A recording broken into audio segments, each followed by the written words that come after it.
know not. Records of the clan show nothing here. My Vera, any ideas? Only one. Yes? My people did not carve this mine out of the earth. Ah, but I know who did. Welcome to the Sharga Mines. Never mind the Wasps. They're not dangerous as long as you don't make the stupid mistake of attacking them. As you can imagine, we'll be seeing a lot of Shargas on this level, and they're once again going to be a bit tougher than the ones we saw on the last level. Let's get them! Oh yeah? Let's see how the Shrink Rune takes care of you guys. Well, they get smaller, certainly. Now technically, the damage that they do should be lessened, as well as their health. Let's see how that works out. Well, they still seem to be hurting me plenty, and the fact that they're smaller now makes it a lot more difficult to actually hit them. I'm not completely sold on this rune just yet. In fact, I'm gonna go back to that old standby, throwing weapons at them. Well, that at least takes care of one. Let's get the other one before he starts growing again.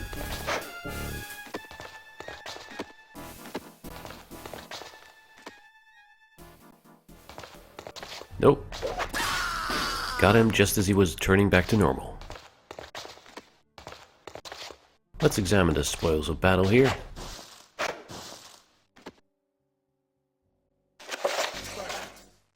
This rune will quiet the target's actions. Well, this here's an interesting little rune. When you cast it on yourself, your footsteps become entirely quiet, allowing you to sneak up on some enemies. But there's very few opportunities to effectively do that. Notice that in my journal, there's actually a circle around the rune that wasn't on the rune scroll. That's because this rune comes with a built-in meta rune. It's an area rune, which means that if you cast it on one member of your party, it will instantly be cast on all members of your party. That's pretty useful sometimes. You can also cast the silence rune on objects, so that they won't make any noise when you break them, for instance. And that's gonna come in useful, at least in this level. There's something that I wanted to talk about on the previous level that I forgot about, and it's about something in the opening movie. It makes kind of a big deal of Drake having to leave behind his body in order to enter Stonekeep safely. Now, I know that Farah explains that it's to protect him from the dark magic of Kulkum that's been cast over Stonekeep, but my problem with it is that they don't really do anything with it in the game. Once you're in Stonekeep, you carry weapons and armor, you use potions, you can get poisoned, you get hurt if you fall down a hole, you eat and drink stuff. My point is that they don't do anything with the fact that you're supposed to be a disembodied spirit. And come to think of it, Farli seems to be doing just fine in his physical body inside of Stonekeep. So is it shadow magic that just hits humans? I don't know. And this little guy starts whimpering, but I know that he has some interesting stuff in his pockets, so let's kill him. Yeah, he's carrying a couple of good healing roots.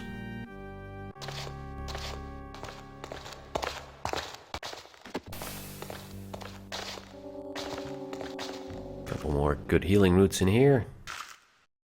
Anyway, what I'm wondering is, maybe this whole disembodied spirit thing was something that was supposed to affect gameplay somehow, but they just ended up kind of dropping it from development.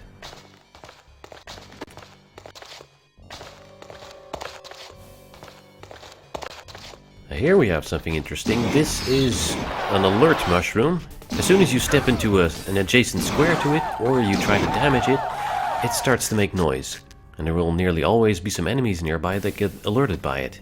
It's supposed to be possible to take care of it either with the silence rune or simply by damaging it really fast so it doesn't get to make a sound.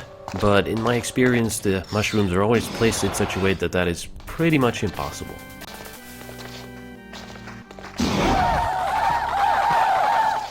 Oh dear. Well, looks like I'm out of magic again, and the nearest mana circle is quite far away. So it's back to melee weapons and throwing stuff at them.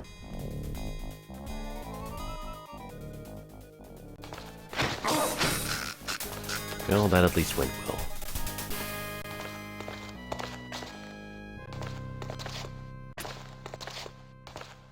The first level of the Sharga Mines isn't as big as the previous level, but it's very long. It's one long winding corridor, which can make it really annoying if you have to backtrack somewhere. Oops, there goes my axe.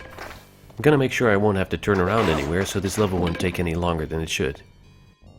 I still have these fire daggers, might as well start putting them to use now.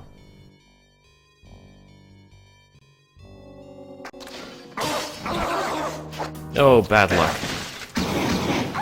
Like I said on the first level, these fire daggers have kind of a random charge of fire bolts in them, and these ended up getting consumed rather quick.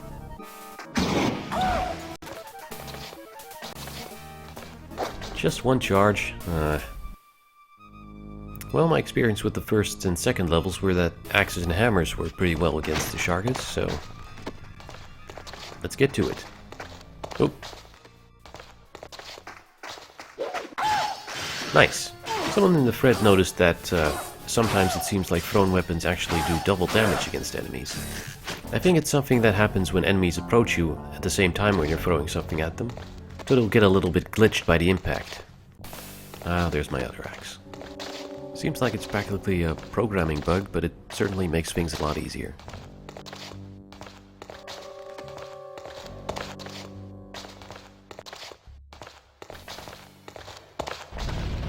Oh. That sound indicates that the passage behind me just collapsed.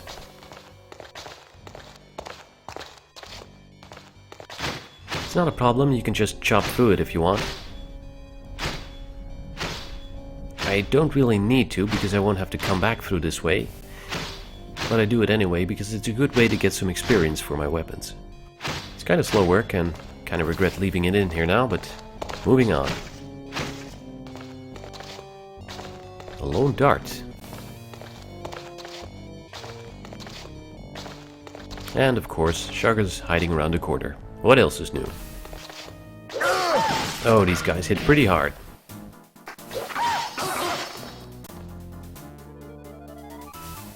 Time to get the arrows out again. Oh.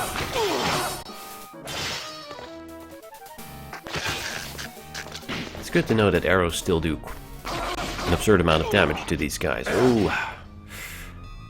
I need a drink.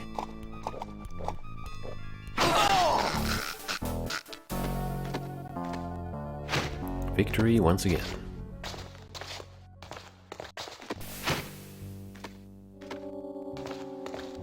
There's not really a lot of new enemies in this level.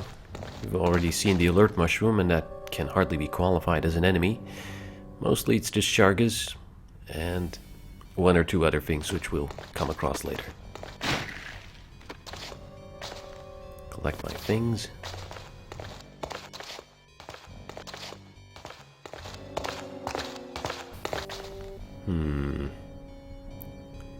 Situations like these, the Orb of Afri is pretty useful because you can check if there's any enemies hiding around the corner. For instance, I saw a bright green dot moving around on the map here, which sometimes means a snake, but in this case it means a slime. And the passage just collapsed to the side of me, so I can't flee from it. Not that I need to.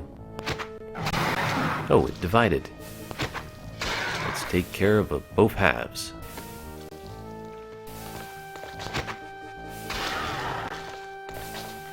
There we go. And on the ground here we find a bunch of red mushrooms. These are actually pretty useful. When you consume them, they will temporarily add a point to both your strength and your agility, making you able to swing your weapons slightly faster and dodge attacks a little bit better. There we go. It's a temporary effect, of course, but it can help you out in some tough battles. Let's just clear up the way here. Had I gone left instead of right at the start of this level, I would have already found one or two pickaxes to clear this rubble up a bit quicker. But this isn't too bad. I don't remember killing this guy.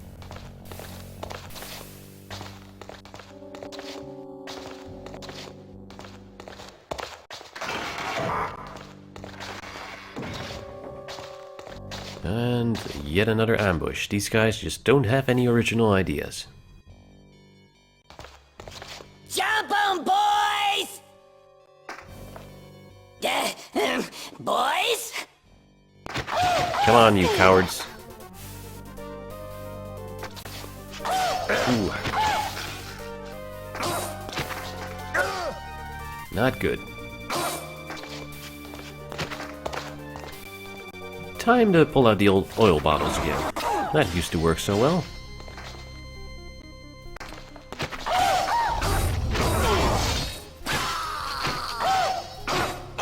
Well, that didn't go too badly. And I got another missile point. It's not all too useful with me just throwing arrows, but for instance, if I'd find a bow, I'd be able to shoot faster as my missile skill gets higher. Another useful red mushroom.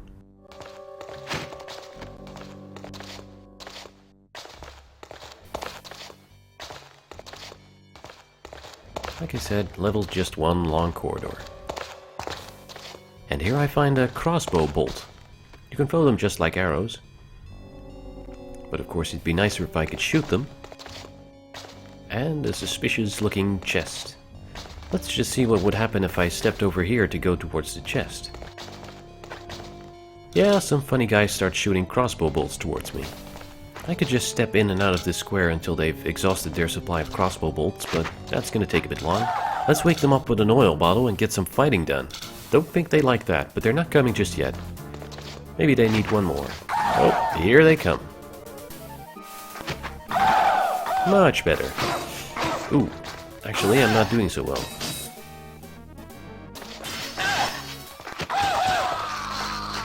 Wow, okay. Maybe I am, actually. Might as well go ahead and drain my wineskin. These guys drop some interesting things. A quiver for my crossbow bolts, and a crossbow. This is a crappy weapon. It's very slow, and even though it hits pretty hard, it's no use unless an enemy is willing to simply stand some distance away from you. You can still use it to shoot through doors, obviously, but I just don't like the weapon very much. So, I'll show off how it works, but I won't really be using it much. Let's have a look at that chest. It has a coin purse with a cute little dollar sign on it. You can use that to keep your coins in. Very useful, I'm sure. Okay, let's see how that crossbow works. I actually picked up 2 crossbows, but unfortunately you can't dual wield them. You need one hand free to keep your arrow quiver in. So, yeah, there we are, crossbow. Now to find a willing victim. Oh, it's a new enemy. These don't really have a name as far as I know. I just call them fire-spitting plants. They spit something that looks like heated rocks towards you. The thing is that they only tend to hit you by accident, and oftentimes will actually damage themselves to the point where they kill themselves without ever hitting you. So, not much of a threat there. Oh, here we have another wasp hive. That's actually a good chance to show off the crossbow bolt, while at the same time showing off what happens if you piss off the wasps. Let's just get them riled up first. Hit one wasp and about half a dozen of them pile out of the hive. And they do real damage. You can actually stand here for quite a long time just killing wasps. I think there's like 100 of them inside the hive. But that would be stupid.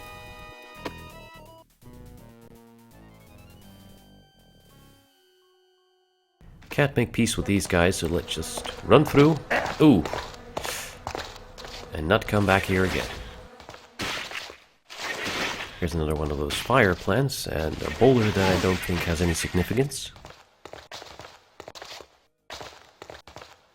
This door here will only open if you press the switch.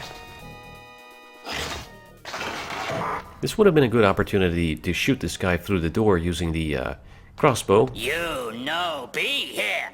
No free prisoner. But then you wouldn't have been able to hear his dialogue.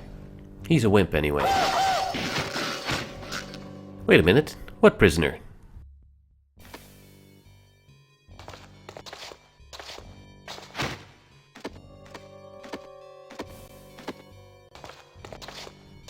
Oh, another route on the ground. This door straight ahead actually leads into the next level. But we're not quite done here yet, so let's turn around.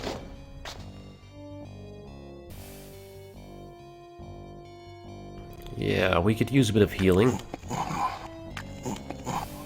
before we move on. Once again, I'm afraid I'm shorting Farli a bit.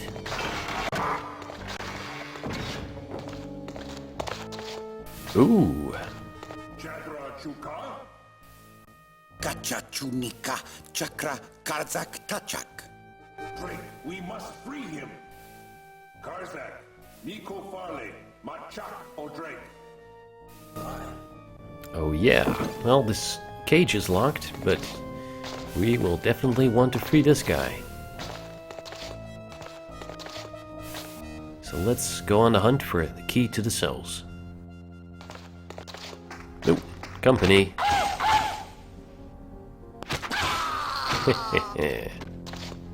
Well, at least the Shargas on this level no longer fall to one arrow.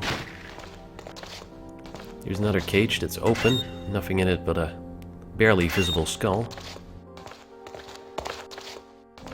And another one that only has a pile of bones in it that I have some difficulty with crushing.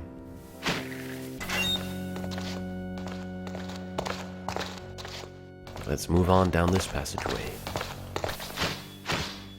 And clear out this debris. The easiest way to clear this is using a weapon that does a lot of quick and lingering damage. For instance, clearing it with fireballs is very easy.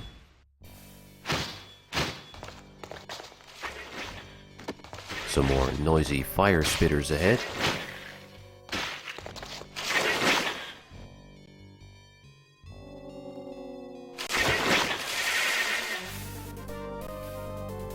Notice here when I throw an arrow at these plants, it actually hits the rubble and clears it out a bit. Doesn't matter what kind of damage strikes the debris piles.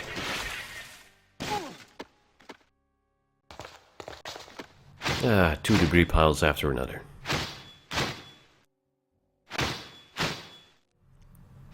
The more points you gather for a weapon skill, the faster you can hit with that weapon, and the more accurate your hits become.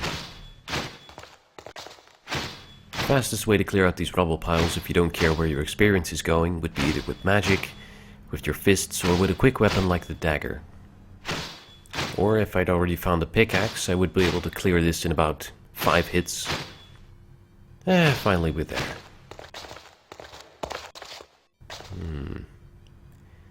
Let's take the precaution of using the Orb of Afri again. There's 3 Shargas in the little room to the top right, but I failed to notice the one standing in the passage leading into it. Yeah, this one.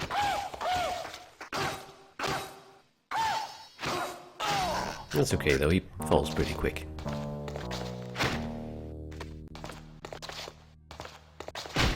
Nothing in there. Oh, and there's some tasty looking items lying on the ground here, but first I have to deal with another old-fashioned Sharga ambush. Oh, they're throwing a lot of stuff my way. Not that those skulls actually do any damage. It's more humiliating, I think. Come back here. Missed. How embarrassing. Well, that's one. And I'm getting pretty hurt.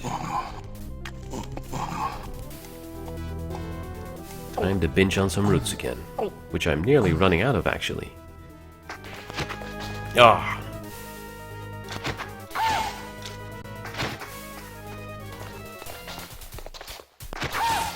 Come on, you guys. These guys are some pretty damn tough Shargas.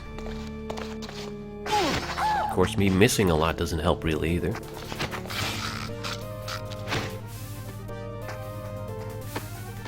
Alright, we've whittled them down to 1. That should be manageable.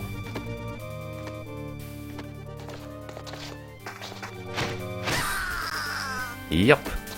Nice. Right here we have plate armor. Unfortunately, it's dwarf-sized. So I'm gonna have to give it to Farli. Drake can't actually wear this stuff. There's also a Hornet Dwarf helm, which Drake can wear. So that increases his armor slightly. And I'd better bring this chainmail armor along because there is of course still that trapped dwarf that I need to free. And even though he looked like he had his own armor, I have my doubts about that. And I find a skull key. Better put that on my key ring. Plus a dwarven pickaxe. The pickaxe is a two-handed weapon which is really crappy to use in battle because its damage isn't that great and its accuracy is terrible. The only thing you can really use it for is clearing cave-ins because it's a bit quicker than using your regular weapons. Now, you may have noticed that it doesn't really matter what type of sword or axe you have in your hand, the animation it plays when you swing it still looks exactly the same. Well, unfortunately that's also sort of the case with the pickaxe. Instead of making a separate animation for it when you put it in Drake's hand or swing it, they simply used an axe. A little bit lazy looking. So I'm gonna bring this piece of crap along, but probably never actually gonna use it. Well, let's head back north and free that other dwarf. I expect he'll be very grateful. It only looks like he's armored and has a helmet and everything. Even an axe. Death awaits us. We are searching for Farli's brother, Domber.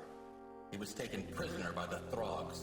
Then we must hurry to the Throgite temple before he is sacrificed to their dark god. Then this is no time for idle chatter. Aye. Aye, yes, this is Karnak. An awesome dwarf. Possibly a more awesome dwarf than Farli. Aside from having an awesome voice, Karnak has a ton of health. He's great with an axe, just like Farli's great with a hammer. And he can carry a shield. I'd better put some chainmail armor and a helmet on him though, because as you can see, he doesn't have any of those. When they were filming the actors for this game, they apparently didn't bother filming an armorless dwarf with no axe in his hands. Which is a little bit jarring, but I guess I can get over it.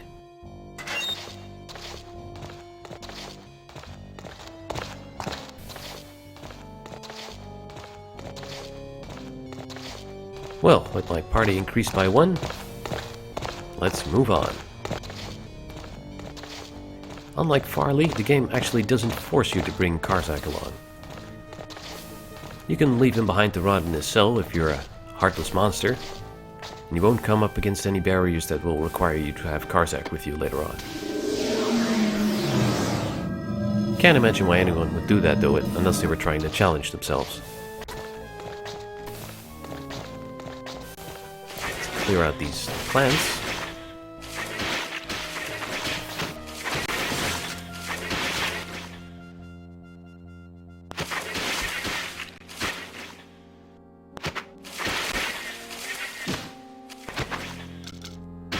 And it died on its own, sort of. I used to think that ceilings that looked like this meant a cave-in would happen as soon as you pass under them, but actually they seem to be wasp hives that are inactive. Oh, I've already been on the other side of this. Killed that mushroom then. This button opens a way to a mana circle. Awesome. Lesser aerial magic. Use before you must ascend great heights. Well, this spell is slightly deceptively named. It's called Lesser Aerial Magic because you have to imagine that Greater Aerial Magic would involve you flying. Instead, this magic lets you sort of float, or rather, if you cast it on yourself and drop down a hole, it prevents you from taking fall damage. The game calls this effect Feather Fall. Anyway, let's use the presence of this mana circle to heal myself, Farli, and Karnak all the way up to full health.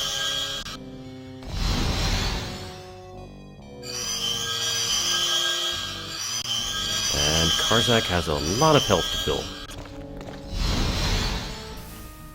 180 points of it. Damn. Alright, let's track back a little. Could be that the Wasps here were removed after playtesting. The trailer for Stonekeep does show a scene where a Sharga is attacked by Wasps, And I don't think it's possible to make that happen anywhere in the full game. There's still a door of interest over here. Nothing in this pile of crap. Oh, it's runaway Sharga. Let's see where he's going, or rather where he's trying to lure me. Well, I don't want to step over there. I'll show why in a moment. Firebolt rune. Ranged fire attack. Well, if you somehow missed this one on the second level, here it is. Now let's quietly sneak up on this Sharga fellow and toast his back. Sweet. Don't pull this lever, or the other one, because they'd open up a pit trap that you were supposed to fall into.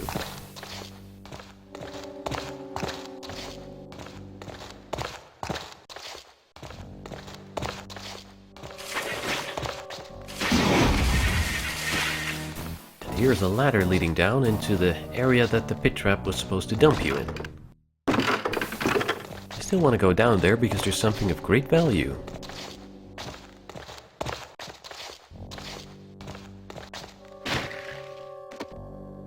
It's a silver rune staff. Sweet. The old rune staff that I found had 25 charges. This one has 40.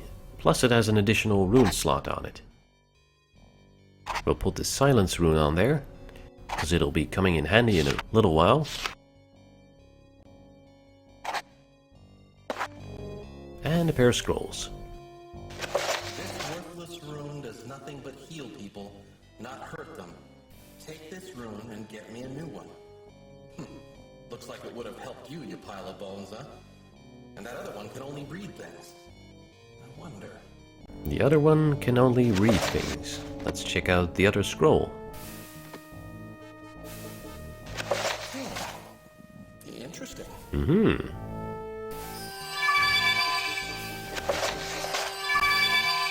This here's the reading or language rune. Up ahead I'll be coming across some signs that Drake will sometimes not be able to read.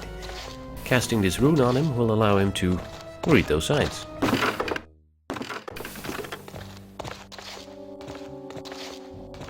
Alright, we're done in this area. Let's go through the door and continue on.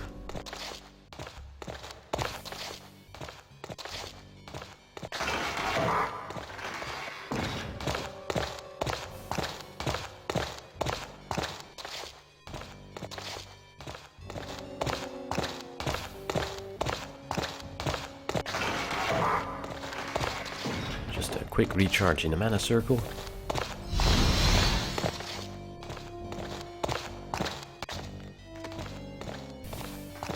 Oh, sounds like we have company. Yep, another around the corner ambush.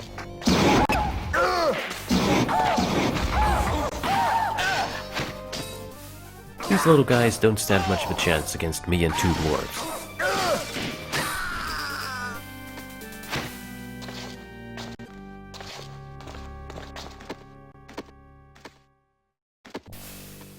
Oh, one of them dropped a crappy Sharga pickaxe. These are actually slightly worse than the dwarven pickaxe, so even more useless. Oh, and in this chest I find the arrow quiver at last. Of course, I don't have a bow just yet, so I'm gonna put this in my inventory, but not actually put the majority of my arrows in it, or I won't be able to throw them anymore until I actually find the bow.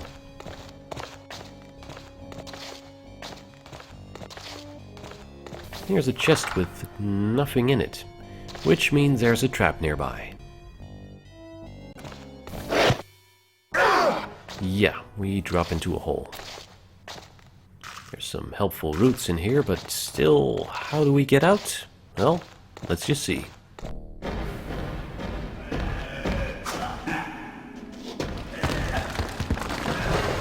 Back up, back up, back up! Yeah, that guy with the two heads was the Etin. He's sort of the boss of these mines. Not too smart, but pretty strong. Let's hope we don't have to go toe-to-toe with him. Climbing out of this hole stranded us on the other side of it, which means that we can't actually go back there.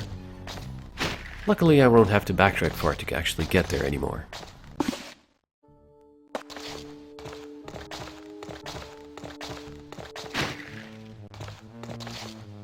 And these crushed piles of bones on the ground here means it's time to start using my silence rune. Let's carefully approach here. Do you hear that snoring? That's a good indication that you don't want to make any unnecessary noise. Yes, here we have the Etin, quietly napping on the ground. However, if I break any of the barrels here, without casting the silence rune on them, he will wake up and kill me in one blow. Trust me, there is no way to kill the Etin. You do not want to wake him up. Also, if I step up to the tile that he's lying on and try to spin around him, he will also wake up. In his chest we find some gems, a frog head, which is actually a key shaped like a frog head apparently. Don't know how that works. And the Orb of Aquila, the second orb we find. Like the Orb of Afri, this orb has a special power, but I'll get a chance later to show off how that works.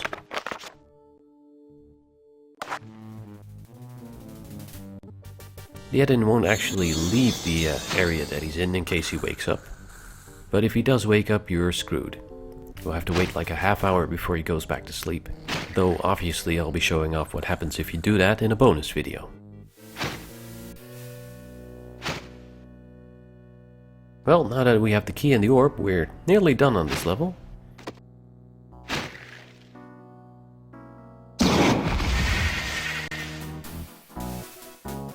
Let's just check out what little things we missed.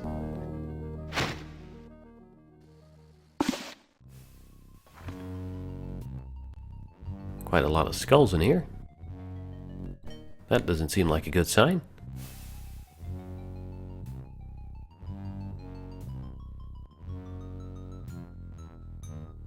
I guess these were victims of the Etin.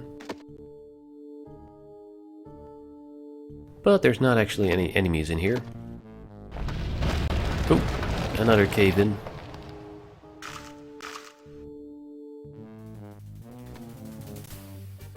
Nothing except a gem inside a pile of crap. Let's just clear out this rubble with magic. You're probably tired of watching me hammer it. And already the silence rune wears off. Still, it served its purpose. Also, in case you were wondering, it's not possible to get buried beneath a cave-in.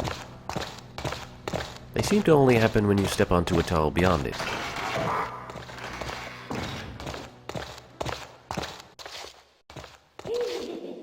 Did you hear that snickering? And notice the holes in the wall to the left here? Yeah, there's a sneaky little Sharga in there, holed up with a bunch of crossbow bolts. Unfortunately for him, I know where to find the switch that opens his little retreat.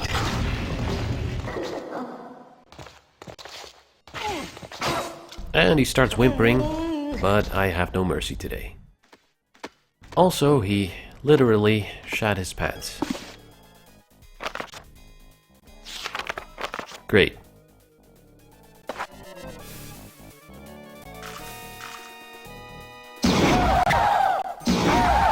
He drops a crap ton of crossbow bolts. No pun intended.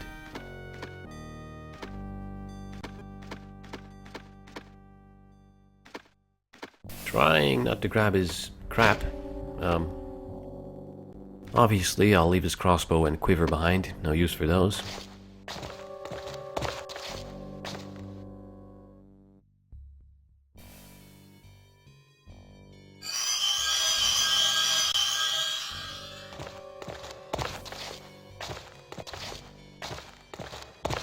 Well, we're moving back to familiar territory here.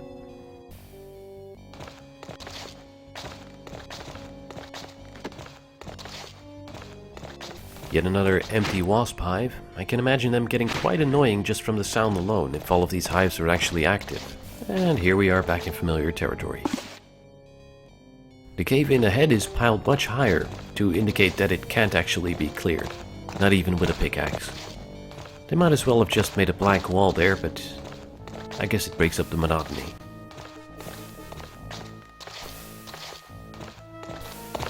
Now I just want to find a quick way back to the area with the cells, so I can reach the exit door and leave this level. Past this dead alert mushroom. Oh, and while I'm here, I might as well do a little bit of healing one more time, just to prepare myself for the next level.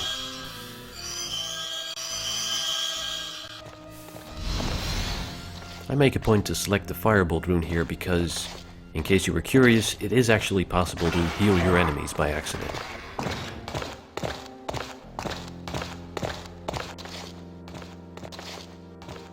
So from here it's just a brisk walk north.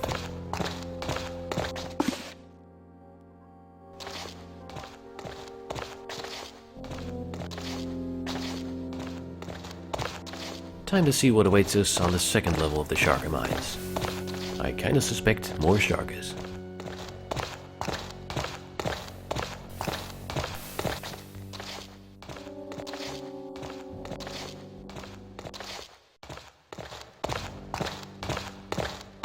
Well, that's it for this level.